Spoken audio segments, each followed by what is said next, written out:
What's going on, peeps? For the past couple months, we've discussed some of the whitest bands in the scene, like 21 Pilots and Tally Hall. I've since been recommended to check out another band that is indeed very white, Weezer. If we were to put bands in a tier list from most white, Weezer would definitely be in the top tier alongside Coldplay and Maroon 5. Okay, enough of the race jokes. Weezer is a band that I've been wanting to dive into for a long time now. I first heard about them from their biggest hit in the States, Beverly Hills, and their cover of Africa. But based on what a few of my old friends have stated, there is more to Weezer than just what the mainstream radio has been exposed to. The band has several critically acclaimed albums in the music reviewing community like Go Figure, the White Album, the Blue Album, and of course Pinkerton. All albums I never heard before this video. However, Weezer also has about as many panned records: the Black Album, Make Believe, Pacific Daydream, and Raditude. The latter contains club banger Can't Stop Partying with Lil Wayne, which I admittedly have a soft spot for meme purposes. Here's my thing though, I haven't heard these bad albums either. I've only heard their more tolerable releases. So when it comes to Weezer, I would be in the middle. I have no bias. I honestly don't know what people think about Weezer in general. Do they love or hate them? Making them a perfect contender for my series, The Appeal. This series is dedicated to covering controversial or polarizing musical acts and creators to find out why people enjoy them as much as they do. Weezer is a polarizing act. They have a lot of fans and defenders, but I've heard rumors that none of them get pussy. They also have 15 albums of material, making the likelihood of a few blunders possible. I expect this video to be long. With that being said, I dove into the group's massive discography front to back to put together all the elements of why people love this group so much. All these factors I plan to discuss in this video, The Appeal of Weezer.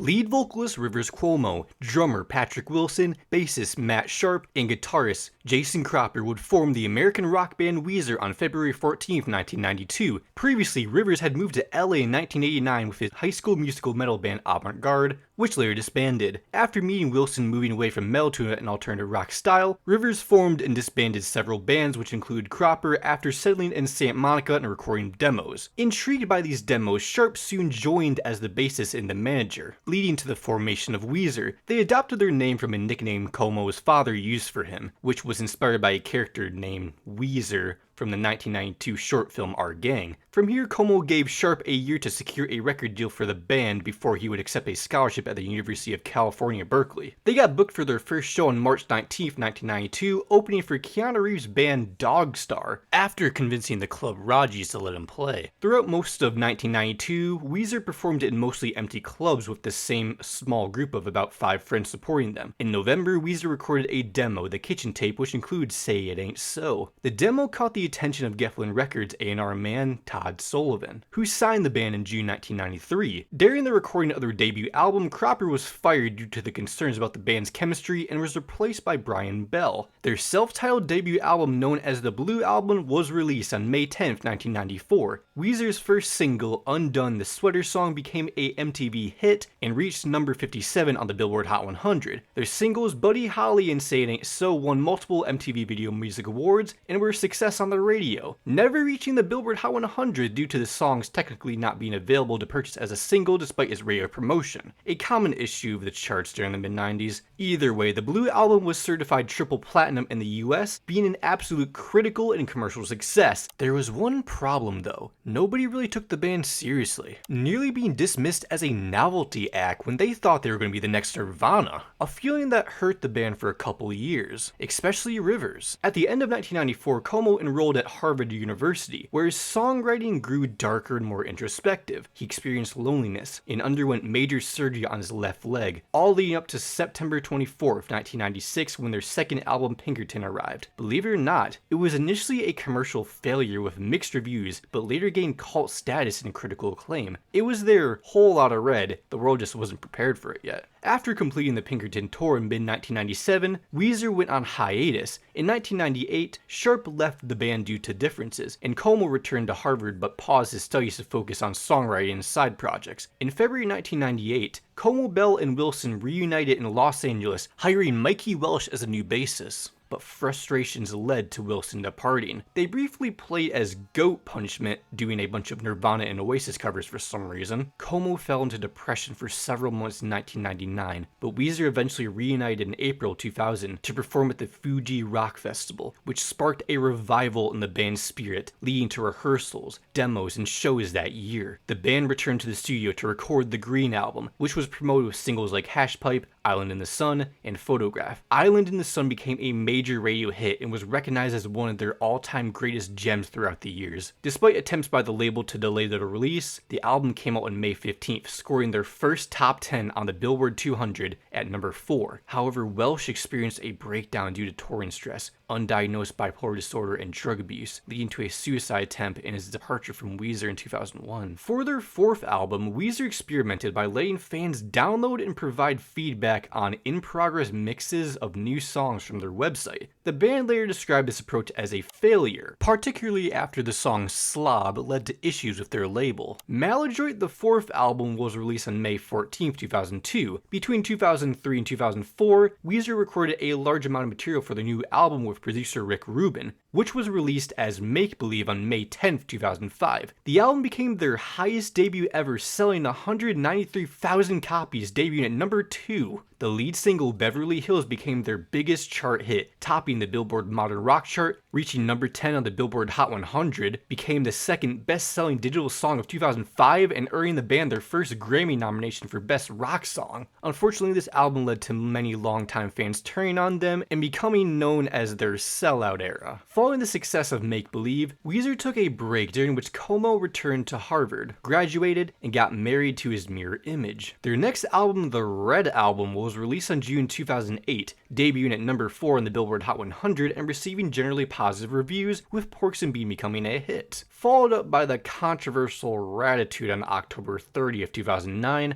and in December 2009, it was announced they had parted ways with Geffen Records. They signed with the independent label Epitaph, where they first released Hurley on September 10th, 2010. Promoted through the so-called YouTube invasion, Everything Will Be Alright in the End was released on October 7, 2004, and was highly praised as their best album since Pinkerton. The good luck continued with the release of the White Album on April 1st, 2016, which was influenced by experiences from Tinder. On March 16, 2017, Weezer released Feels Like Summer, the lead single for the 11th album Pacific Daydream, which received mixed fan reactions but became their biggest hit on alternative radio in a decade. The album was then released on October 27, 2017. Weezer has been feeding their fans for decades now, listening to every demand, including one specific fan. Following a fan-driven Twitter campaign, Weezer released a cover of Toto's Africa on May 29, 2018, which became their first #1 single on the alternative songs chart since 2008. This success led them to release the Teal album, a surprise covers album, on January 24, 2019. 2 months later, we got the Black album on March 1st, 2019. I hope Yellow is next. Weezer continued their grind following the pandemic, releasing the critically adored OK Human on January 29,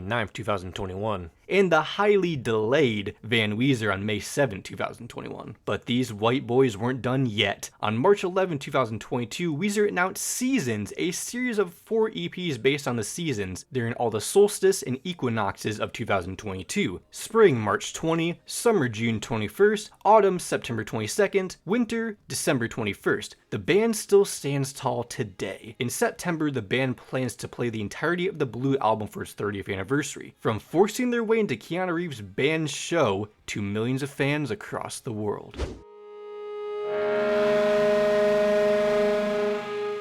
The first thing you can't take away from Weezer is that their frontman Rivers Cuomo can sing. Don't let this Buddy Holly incarnate fool you. He's an expressive, passionate, charming tenor singer who really knows how to communicate his emotions vocally. He's got this clear, slightly nasal tone with a relaxed yet emotionally expressive delivery. I thought he really shined on Everything Will Be Alright in the end as a whole. Sure, he doesn't hit a lot of high or low notes constantly. It's not like he needs to. He knows his range. He's comfortable comfortable with it, that's completely fine. He'll sometimes use his falsetto in tracks like LA Girls and Everybody Needs Salvation. Rivers is just pleasant to listen to. You're having a bad day, he's like this blanket that can make you feel warm and seen. Even on the Pinkerton record, entirely self-produced by them, with a lack of professional engineering, Rivers is able to shine throughout all the chaos. Those voice-breaking cries from Rivers on Tired of Sex are heartbreaking. The pain in his voice throughout is strikingly clear. The band recorded their vocals simultaneously around 3 microphones instead of layering them individually in post-production. Super DIY, but it turned out good. But Rivers isn't the only vocalist sometimes. The rest of the group contributes with beautiful harmony-filled backing vocals, especially on Lonely Girl, Hold Me, and California Kids. Not just that though. I found the Red album to be at least in their top 2 most creative and experimental records, with 4 tracks only proving my point. Dreamin' introduces the idea, with guitarist Brian Bell joining Rivers in singing, a hint of what's going down here. Taking us to Thought I Knew, this entire song is sung by Brian Bell. Rivers doesn't join in once. In the other 2, Cold Dark World is sung by bassist Scott Striner, and drummer Patrick Wilson takes the mic on automatic. That's right, each member of the band gets a chance to shine on this record. I thought this was so cool. I appreciate the unique showcase, even if I obviously prefer Rivers. He occasionally uses the piano to come up with vocal melodies he wouldn't think of just singing, and has previously improvised guitar solos with just his voice to avoid falling into typical guitar patterns. This helps him create solos that are singable, especially live, and have natural pauses because he needs to breathe. He doesn't want to destroy his vocals going over the top, especially when he's screaming his heart out on Longtime Sunshine. It also allows the fans to sing along with him while they're jumping up and down screaming the lyrics. He can get quite playful on tracks like If You're Wondering If I Want To and El Scorcho. The latter is admirably silly with this loose, playful singing style that I've never heard from them before. Very theater-esque, very expressive, their most unique track vocally by far. His use of the pop-punk accent on Troublemaker was also funny. I can see why people would say he's just an average singer, but you have to admit his vocals are immediately recognizable. Like, I'm honestly surprised he wasn't featured on more artists' songs. Like, he killed it on Magic by B.O.B. I don't think that song would be nearly as good without him. Just a likable personality. Enough about Rivers, let's talk about the 3 other members of the band. I know that sounds dismissive, but trust me, they're a big part of this group too, guys. Weezer in general has these carefully crafted, groovy, driving, thrilling pieces that light up the room. Their sound is inspired by Kiss, Nirvana, the Beach Boys, just take a listen to the White Album, Van Halen, Van Weezer, The Cars, and Green Day, as well as operas and musicals like Madame a Butterfly and Jesus Christ Superstar, which had an impact on Pinkerton and Songs from the Black Hole. If you want to learn more about their influences, listen to The Greatest Man That Ever Lived, containing several different sections of the piece that were specifically inspired by various artists, changing the entire track every so often, transitioning effortlessly. As the piece progresses, elements reminiscent of Slipknot and Jeff Buckley emerge. A choral section adds a distinctive flavor before transitioning to a part inspired by Aerosmith. The influence of Nirvana comes through next with a nod to the Andrews Sisters shortly after. Green Day's style is evident before a spoken word segment, which is heavily inspired by Elvis's Are You Lonely Tonight? The piece then incorporates influences from Bach and Beethoven before concluding with a section inspired by themselves. Pretty clever prog rock piece overall. They are safely classified as alternative rock, power pop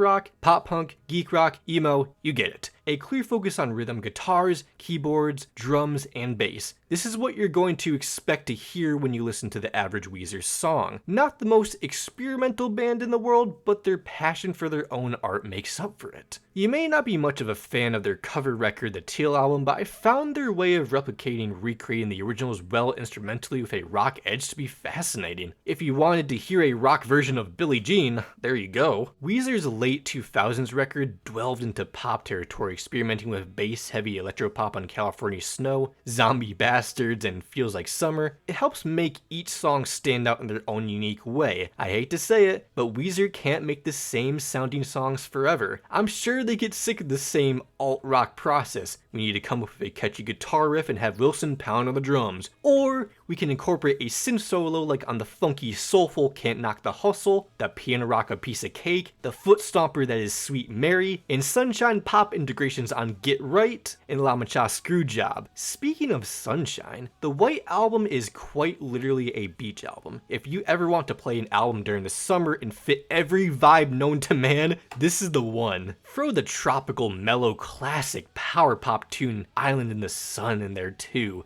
Hip hip, such a warm, uplifting, melodic experience, full of fantastic bridges and solos. Girl We Got a Good Thing has this incredible breakdown on the bridge. That solo? Think of a heavier Billy Joel song. Wind in Our Sails is beachier, sunshine pop rock track with bright keys, smooth bass, and steady drums. Do You Want to Get High is easily one of their funkiest tracks, an infectious groove. If you couldn't tell, Weezer doesn't like being too quiet. They want to be loud and clear, making Endless Bummer, Precious Metal Girl, and Butterfly stand out in their discography as the only acoustic songs in their catalog. To be fair, the first one does build up to a thrilling, energetic breakdown for one last time. A lot of incredible guitar solos from this band. For me, their cover of Paranoid, Back to the Shack, The British Are Coming, Cleopatra, Burnt Jam, Hold Me, Smile, My Name is Jonas, The World Has Turned and Left Me Here, Undone, and Only in Dreams stood out to me the most for their vicious, slamming but mostly playful energy. Their discography is so massive that I could very much be missing other memorable production choices. I'll keep going, this will get scattered. I'm Your Daddy and Can't Stop Partying take a stab at electro pop rock for the club. Love Is the Answer integrates Hindi elements. Go Away is a rare duet with Bethany Cosentino. Enjoy the use of a harmonica on Cleopatra of dual guitars. Beverly Hills is still an absolute stomp and clap sing-along anthem containing a cutting groove and talk box. Freak Me Out uses 3 guitars to create these harmonics that echo throughout the track, like the touch of strings and harmonica near the second half. The Greatest Man That Ever Lived and Everybody Get Dangerous are somewhat rap rock-like. Holiday has a doo-wop barbershop quartet section on the bridge. A true standout, however, is The Angel in the One. Shout out my dog Nuck. A 6-minute progressive rock track starting small with light drumming and soft guitar strums. Another electric guitar is added. As it goes, the instruments get louder and more explosive. After it reaches its climax, it fades out, held together by peaceful ambience.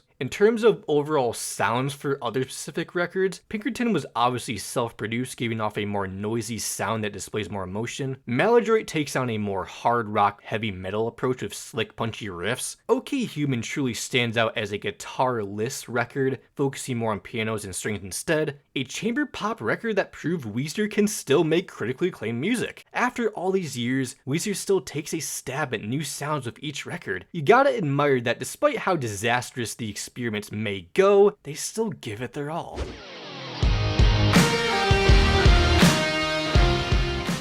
Weezer knows how to feed their fans, especially in the last few years. Since their debut in 1994, Weezer has put out 15 albums, not even counting their compilation Death to False Metal, and the 4 EPs in 2022 inspired by the 4 seasons. At least, most of their albums are only 10 tracks long. The Green album is only 28 minutes? Still longer than the Ice Spice album. They seem to have a good quality over quantity approach when it comes to the amount of songs they put on. All killer, no filler. It keeps things simple, and in case all the rappers and country artists who put out 20 tracks on one album have you fooled, back in the 60s to 80s, most albums were around 10 tracks too, mainly because a vinyl could only fit 45 minutes at the time. But my point is that Weezer are lovers of music. They don't care about overstuffing or bloating their album to get more streams and sales, especially when they're well past their prime. They have this traditional way of putting out music that gives fans enough time to digest the material without being overwhelmed or starved. Likely a big reason why they have such a massive fan base even today. Rivers himself may believe Weezer has put out too much music. They literally had a collection of 2,000 raw demos that were later put up for sale in 2020. Rivers summed it up like this: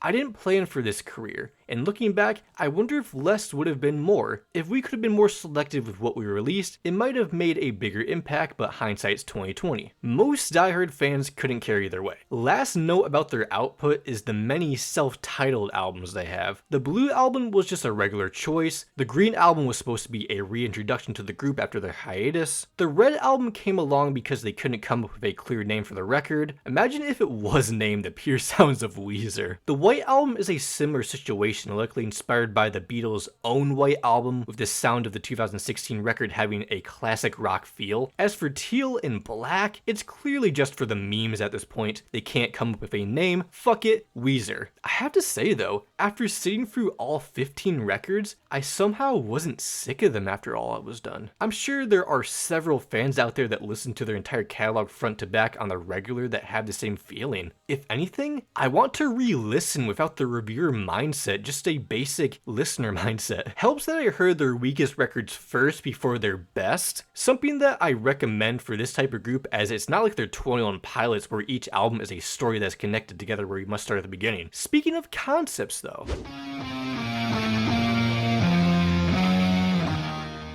you know me, I love myself a concept or gimmick for an album. It makes you want to focus deeply on the songwriting to see what it all leads to. It has you reaching for connections to fit a narrative. You want to be challenged to solve the mystery or story behind a record. While Weezer's concepts aren't as complicated as 21 Pilots, Johnny Jash, Jiraiya, or Tally Hall records, they still kept me engaged looking for clues. The Blue album doesn't have a direct concept, as it just tells you about 4 boys trying to break it into the music scene. You can tell by that cover art that this band wasn't sure what their success would be. As for Pinkerton, it gets a lot deeper. After dropping his idea for a rock opera, Songs from the Black Hole, Rivers Cuomo created Pinkerton while studying classical composition at Harvard during a depressing winter. The album's lyrics reflect his feelings of loneliness and disappointment with the rock star life. The title comes from the character B.F. Pinkerton in 1904's opera Madame Butterfly, whom Cuomo described as an asshole American sailor, comparing him to a touring rock star. Rivers himself claims he hates the album, finding it embarrassing exploring the darkest side of himself. It feels like a story of a man who gave up on finding love before eventually getting wrapped into it again by the end. Tired of sex reveals that he has had enough of sex to the point he doesn't know who he is, a new girl every night. He finds it to be degrading and not the true love he actually desires to find. He's had it being the typical rock and roll star who constantly engages in sexual activity. He wants to find a wife. Get You follows a hopeless romantic, Jonah, from Black Hole, hoping to find love. No Other One tackles a cheating, drug-abusing girlfriend this guy has that he refuses to leave behind as nobody can replace her. He's also afraid to be alone. Why Bother finds the boy afraid to fall in love again, as it could likely leave him heartbroken as it has the last 2 times, deciding to masturbate instead. He sees a girl, which bothers him. She's his type, but the gut feeling he gets from another heartbreak has him screaming to get himself out of this situation. Across the Sea was inspired by a fan of his from the small city of Japan. She sent letters to him, cursing himself for being across the sea from this girl. He begins to fall in love. Also, this song apparently isn't about his future wife. After being tired of having sex, he wants to go back to his old habits on the good life, dance, and have one-night stands like all the rock stars, because currently he's sad and focusing on his album. El Scorcho describes a shy, weird man unable to approach this woman he meets at Harvard. Pink Triangle sees Rivers falling in love with this girl he shouldn't, who turned out to be a lesbian. Pretty on his track where he imagines them being together, making statements like, surely she's a little straight, cause everyone's a little queer, right? He wants to know the truth if their love could be possible. It's kind of funny, I'm sure it's happened to everyone. After being afraid of love for so long, he realizes he is falling for a girl. He has 2 options, leave or give love a chance. Butterfly seems like this guy falls in love with a girl who he is let down by, imagining her as this perfect person that she obviously isn't, and abandons her completely while feeling so much sorry for what he did. Rivers comes to understand that he prefers imagined relationships over real life ones. The Green album was the comeback release. The low-key forgotten Maladroit has a messy backstory that is certainly told in the lyrics.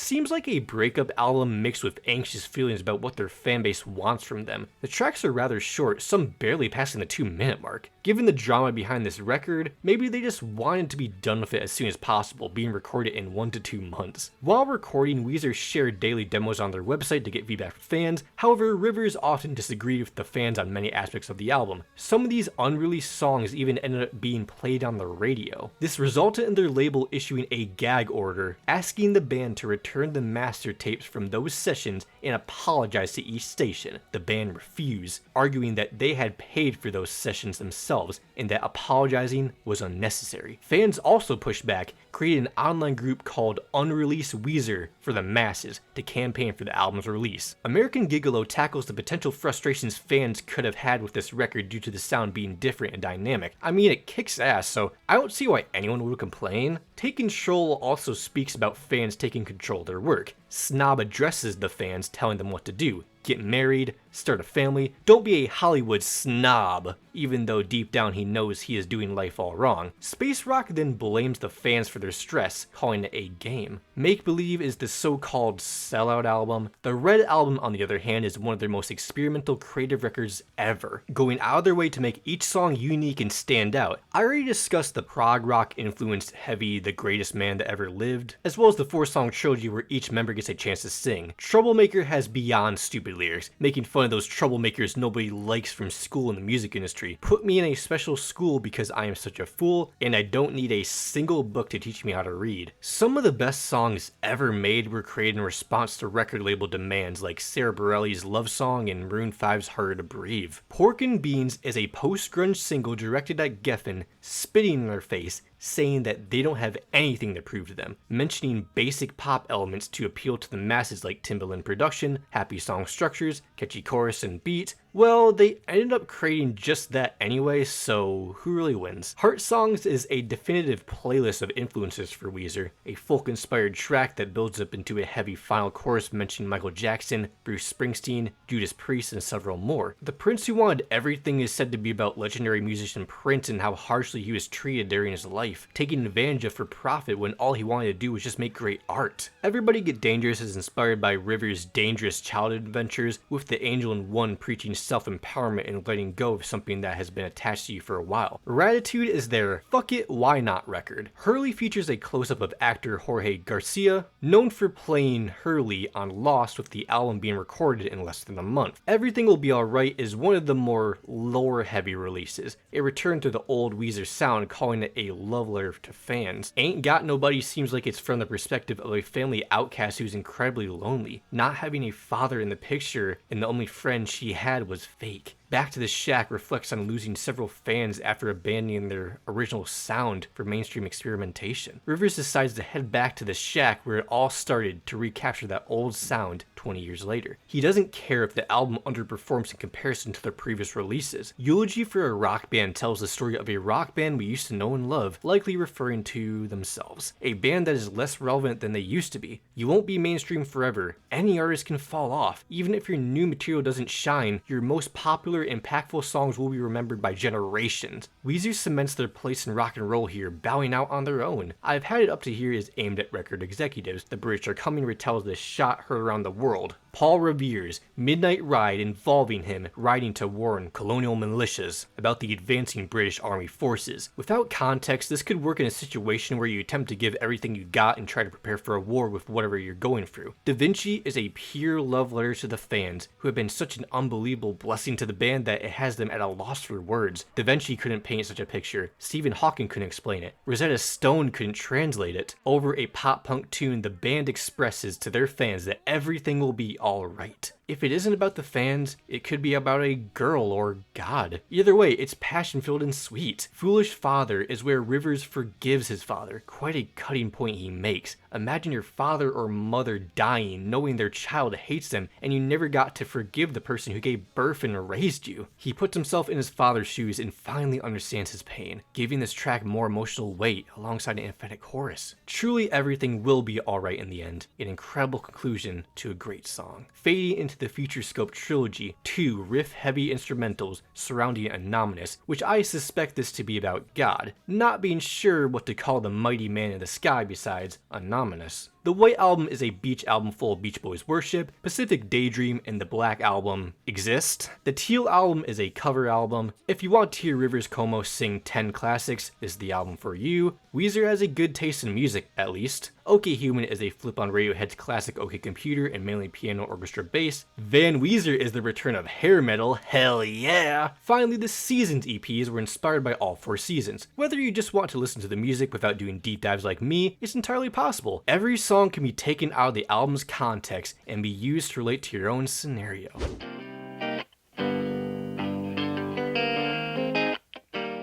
I'm sure a part of why people enjoy Weezer as much as they do is the simple fact that they are nostalgic for the music. This isn't something that I can share in common, obviously. I'm just hearing their classic albums for the first time this week. It is important to discuss how nostalgia influences your taste. For example, one of my favorite bands is 21 Pilots. I started listening to them in middle school around the 6th grade and were my go-to band when I was down on myself and insecure. Weezer can easily be the same thing for other people. Not only does their music sometimes reflect on childhood experiences like On in the Mall and Everybody Get Dangerous, rebellious activities Rivers spent time in the mall, tipping cows for fun, blowing up mailboxes, throwing rotten eggs at traffic, driving 65 in a 25, and stabbing corpses while licking the knives. Ew. They also reference older acts in their art like Buddy Holly that I'm sure brings back memories for older folks. They evoke memories of a time when life was more straightforward and less hectic. The other thing you need to recognize is that Weezer began in the 90s. That is at least a 30-year-long gap. Weezer's prime was many people's childhood. Of course, they're going to defend them to death, especially when the first 2 albums were that damn good. They could find themselves blind to defending some of the weaker records out of nostalgia goggles, or maybe they just love their sound so much, it doesn't matter what they experiment with. If someone said Weezer is one of the best bands of all time, I'd be like, sure. If you have decades of memories with an artist, it's going to be hard to write them off down the line. One of my favorite pop songs of all time is Dynamite by Teo Cruz. Would most people make that statement? Probably not. Some might find the production to be dated. It scrapes something in my brain really good. If you were to ask me what my favorite song of all time was during my childhood, it was 100% that one. It's still in my top 20 based on nostalgia alone. I have history and memories with that song. For my school's talent show, I breakdanced to that song and lost both of my shoes doing so. I think I won the entire event. So whether you spend your childhood collecting Weezer vinyls and dancing in your room, it's easy to see why you love them as much as you do. It helps that they interact with their fans quite a lot, so it makes parasocial relationships more common. Weezer is a band that is known but isn't super popular to the point they became overexposed. If you were to look at their chart history, you would think Weezer was just a one-hit wonder. Only one top 10 hit? But you look at their album sales and recognize that they have a fan base. Each record is going to sell a lot of units in the first week as they have built up generations of fans since their heyday. Most bands from their time can't even chart anymore.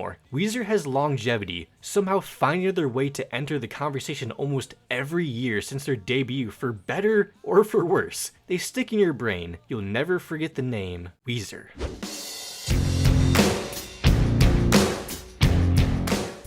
I mean, they've got the magic in them, if you will. Weezer makes stupidly catchy songs, and I mean stupid. Like, the song shouldn't be this good, but because it's so catchy, it stays in your head forever to the point it grows on you, and you almost manipulate yourself into thinking it's a good song. I can imagine that being the mindset for anyone that likes Can't Stop Partying. Why are you looking at me? Another example from my own experience is I Need Some of That. I like this song. I don't listen to it a lot, but that I need some of that from Van Weezer melody always randomly appears in my head when I think of Weezer. They know how to create a sticky, memorable melody even this many decades into their career. Can't Knock the Hustle is another effortlessly catchy guilty pleasure. I've seen people make those exceptions for Feels Like Summer. That hook is massive. Zombie Bastards too. I get why OG Weezer fans wouldn't like it, but I do? Tripping down the freeway, like, should I enjoy this? Fuck it, it's fine. What can I say? Rivers is great when it comes to creating melodies that the radio radio heads like me will adore. What else? Ruin Me, Beverly Hills, Gimme, Troublemaker, Pork and Beans, Do You Want to Get High, and The Good Life. They all slap. Sometimes you lay out the stupidest lyrics possible and can make a great song based on melody alone.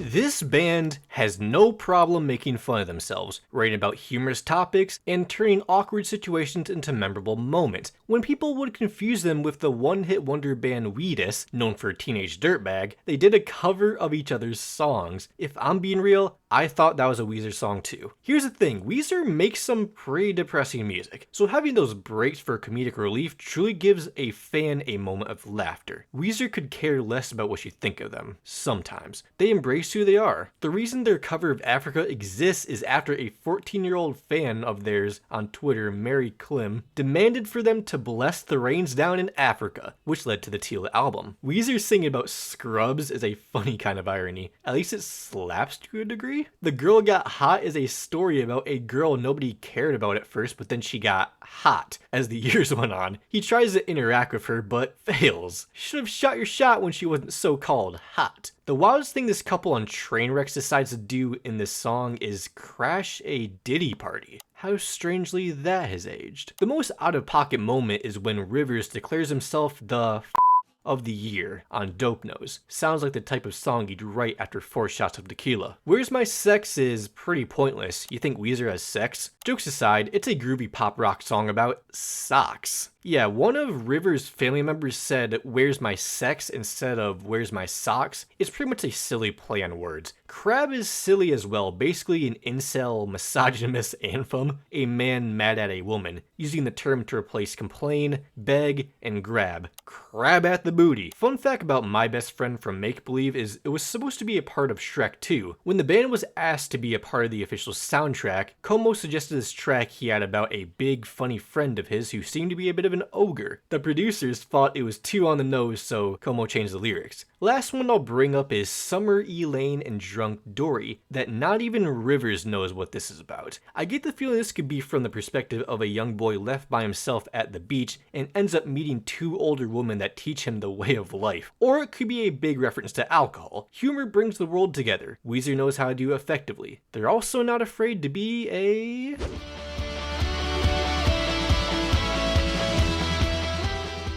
Look, if you enjoy Weezer, there is a 99% chance you are a nerd. Sorry, I don't make the rules here, people. The entire image of Weezer is a group of boys who know they don't belong in the music industry. They didn't fit in when they debuted, and they still don't fit in now. Hero is pretty much them saying, "I'm an outcast, not a hero. I'm not with the cool kids, I walk alone." My friend claimed they are one of the underdogs of the music industry, and he is completely right. Nobody took them seriously when they were starting out. Rivers genuinely believed they were going to be the next Nirvana, and that the world would see them as a major, impactful rock band and serious artists. He thought the Sweater song reflected his deepest thoughts, but it quickly became obvious that others found it funny. They were a young, geeky band that was nearly dismissed as a novelty act. This hurt the band deep down for a couple years until they learned to embrace the fact that while these critics couldn't relate to their experiences, they had thousands of fans who certainly did. Weezer became the go-to act for geeks and nerds who didn't fit in. I'm just being honest, feels like it's from a personal experience when Weezer started out, handing out demo CDs and writing to someone who was honest that might have broken their spirit, or telling fans they don't care about switching their sound. Trying to be more than they actually are could have led to a bigger embarrassment, so they just embraced who they are. Pinkerton helped them find an identity through the introspectiveness, with all the albums following embracing the quirky charm they were dismissed for. High as a Kite sees them getting high to escape reality. Grapes of Wrath sees them use books for that escape. Perfect Situation is basically a track about getting no bitches, in comparison to Only in Dreams, when the nerd is able to bag the girl of his dreams. Something out of the movies or, you know, dreams. It's pretty much a look into every boy's imagination you'd rather watch than commit to the act. Otherwise, you're just a boy who spends most of his time in the garage, as it contains posters, games, and songs to entertain himself on in the garage. It's a protected place where nobody can hear him singing. He seems to acknowledge he's a bit of a loner, and he is fine with that. I can imagine Rivers alone on an island vibing in the sand during QB Blitz. I'll do algebra with you, Rivers, I'm good at math. I find the relationship songs to be either sweet like Buddy Holly or geeky as hell like Byzantine. These homies keep dissing his girl, man. Pretty much a couple that stands their ground and doesn't care what people say about them. Thank God for Girls includes as many silly references of love as possible to praise the gift from God that is girls. Amen. While being able to mock overprotective boyfriends that literally don't want the girl to have any control over themselves on no one else. Can't even leave the house when he's gone or laugh at other guys. The jealous type, that's a red flag, ladies. Not even acknowledging why she's truly nervous. You're the problem, buddy. She's not your possession. With Smart Girls about someone having these smart, aka hot girls obsessing over him, but he can't do anything now that he's married and committed. This is how he gets away with complimenting them, I guess. Weezer is the voice of the nerds. If Sheila can make it in this world, they can.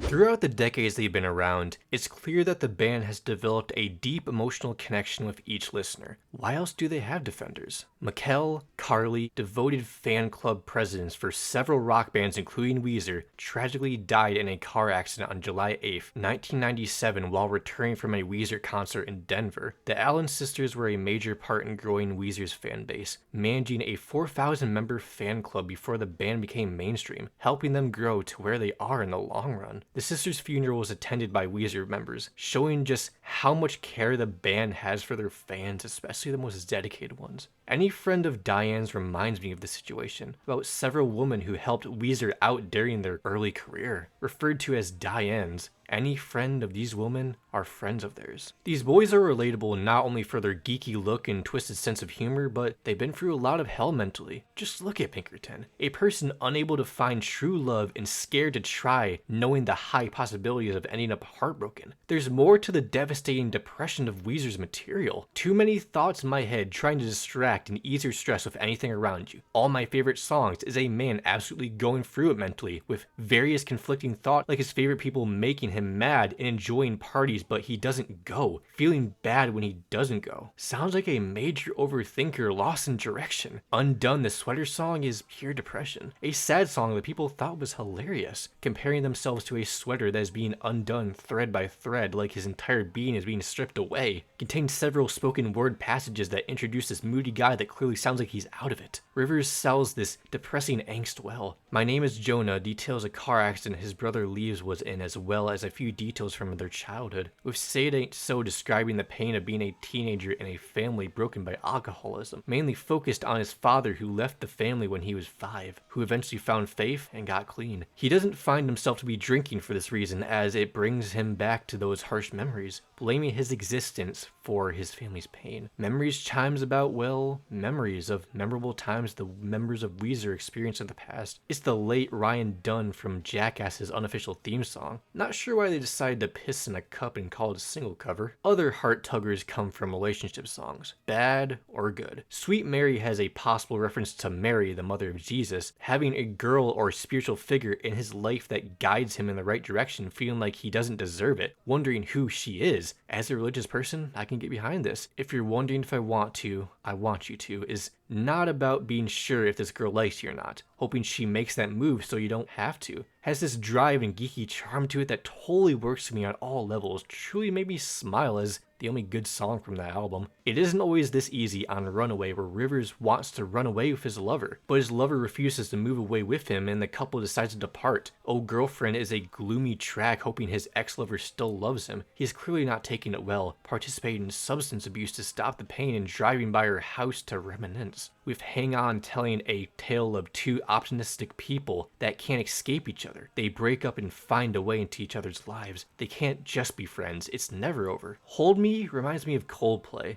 emotional track, hoping to have someone by their side when they are lonely. The world has turned and left me here. Sees this girl finally leave a controlling boyfriend. Payback for being a horrible lover. Looks like he's gone crazy as you hear through his bitchy vocal performance. Rivers is a married man, dedicating several tracks to her. Unspoken was written after Rivers was married to his wife. The expected alt-rock angst, trying to adjust to a married lifestyle given his disorganized living style beforehand. Happy sounding King of the World has pretty dark lyrics. This dedication to being by your partner who has gone through a lot in the past, wishing to be the king of the world to give her the life she deserves, being hit by her dad for using chopsticks wrong, locked in a shed by her mother as some sort of punishment, and growing up in a country that suffered an atomic bomb. Being comforted by Rivers was all she needed. She needs me, if you will. Standing by your wife like it's us against the world. It was tough during the pandemic. Alu Gobi describes their typical date experience that was becoming rather predictable for him. However, once the pandemic came around and they didn't like ordering the same cauliflower dish and catching whichever movie was playing at their local theater, he missed those same old routines. Another common topic is about the fans themselves. Whether it's pure frustration like on most of Maladroit, there are moments where Weezer practically reveals that it is hard to live up to the high expectations of their heyday. Where Bird with a Broken Wing discusses how artist popularity can rise and fall even when no longer widely known or unable to fly. They still have much to share but can't reach beyond their existing audience. He felt irrelevant. Weezer aren't afraid to share the worst and darkest sides of themselves, if it means they're able to make their audience more comfortable about themselves. You're not alone, and you shouldn't feel like you are.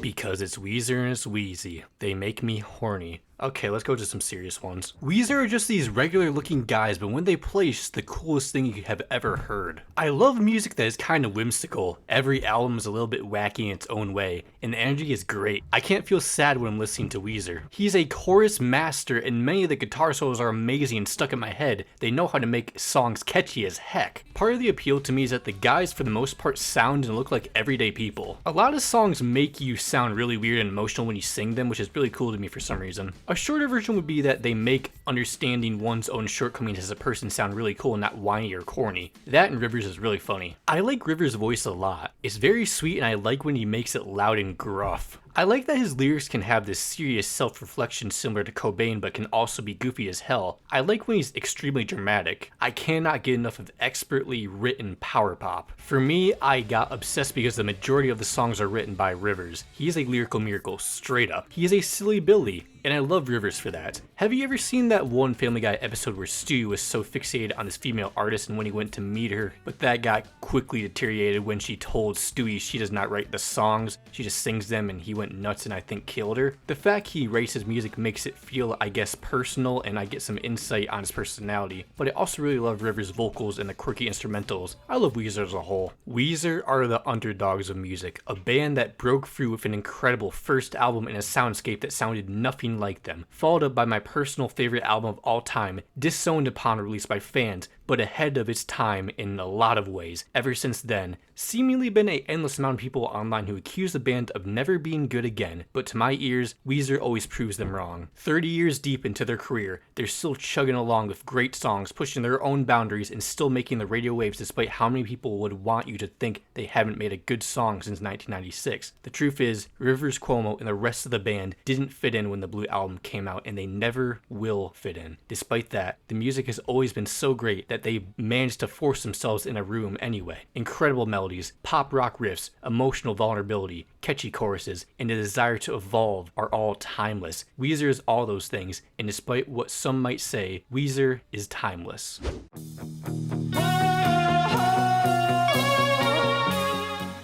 If you ran into someone who wanted to know your favorite band and you said Weezer, there's a strong chance they'd laugh at you. They might not be one of the worst bands of all time, but they're certainly one of the most inconsistent bands of all time, managing to put out critically acclaimed albums like the Blue and White Album, Pinkerton, and OK Human, while at the same time putting out Raditude, Pacific Daydream, and the Black and Teal album that have gained more flack. They are capable of making great music and reverting back to the old sound as seen Everything Will Be Alright in the end. However, most of the songs come from when they were in the darkest time of their life. Something has got to inspire you deeply to make another emotionally captivating record. I'm sure Weezer will put out another album people like in a couple years, give it time. When did the Weezer hate begin? Well, at the beginning, as I've revealed, nobody really took this band seriously. Can you blame them? Four nerdy guys singing about a sweater over a soft alt-rock groove? This was funny and cute in comparison to the rock acts hailing during that time. Weezer was seen as a joke, and once they proved those people wrong, becoming a respected band after their hiatus, they ran into a new case of flack: selling out. Make Believe was seen as Weezer selling out to make mainstream hits. The Red album was their attempt to win back old fans before we were given Hurley and Raditude, adapting to the current club scene. Time Flies has to be the worst mixed Weezer track. It sounds like they left the air blowing in the mix. Raditude is pretty bad, I can't lie.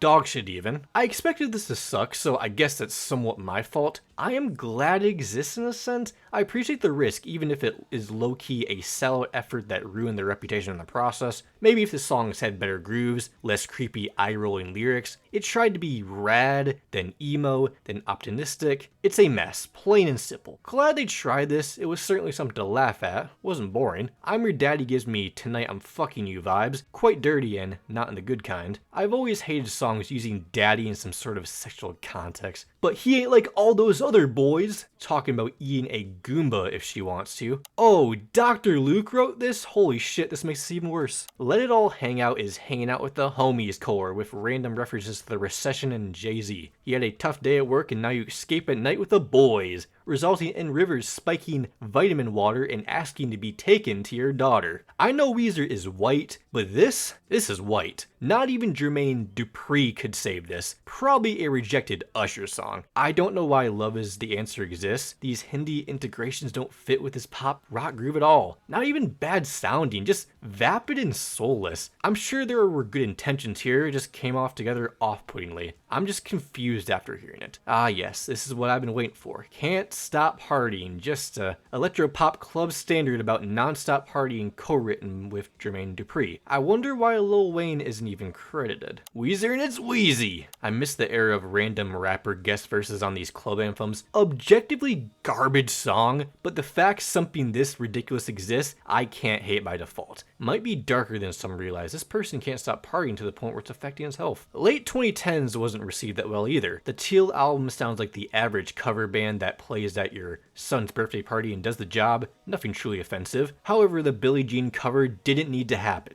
I'm convinced there has been only one good Michael Jackson cover. Rivers' Hee Hee attempts are laughable. The Black album is an uneven record trying to incorporate various pop elements that sound more dated than it should. Has a few charming fun moments, but it just feels awkward all around. Stuff like California Snow and Living in LA are quite dated and overproduced. Pacific Daydream is a summer album that came out in the fall. It seems like Weezer saw the poor reception of the singles and decided to completely switch up the second half to make it less electronic. Starts poor and is fairly strong. Feels like summer is bass heavy electropop and reminds me of the worst parts of AGR. No wonder that collaboration on Sober Up happened. Has moments of catchiness, but that high pitched hook is fucking annoying. Whistles, nanas, and millennium whoops galore. The other critiques I've seen from Weezer are being unable to take criticism sometimes, making incel-core, being too emo, assumptions that are out of line with what Weezer is trying to be. After hearing their music, how is Weezer for incels? Most of these songs are them begging on their knees for love. Someone took Pinkerton the wrong way. We Are All on Drugs is also another track that gets a lot of hate. An alt-rock piece mocking people who are constantly on drugs or something, addicted to fulfill a high? Why is this a bad thing? They hated Jesus for speaking the truth. There are valid reasons to hate Weezer, don't get me wrong, but some of these are just beyond petty. Geez, this ran pretty long after all. Weezer is a complicated band that I'm going to root for no matter what. I've been wanting to get into their stuff for a long time, so being able to do a deep dive like this did me a huge favor. I love a band that is able to experiment, whether they fail or succeed. It's entertaining. That's what Weezer does. They are nerds, geeks, and they're fine with that. Rivers is a hell of a singer too, and the band delivers the energy on all fronts. Their concepts are weird, but charming. It's clear that through 3 decades of this band's existence, they've been able to connect with so many people on an emotional level that their longevity is cemented. Sure, they might not go down as one of the most critically acclaimed bands of all time, but they're certainly one of the bands I respect the most in the world of music. I'm glad we have them around. I may not love them as much as others, but their love for music is clear. They are a clumsy, flawed band, but that's a big part of their charm to me. They could have retired several times now, yet they're still going.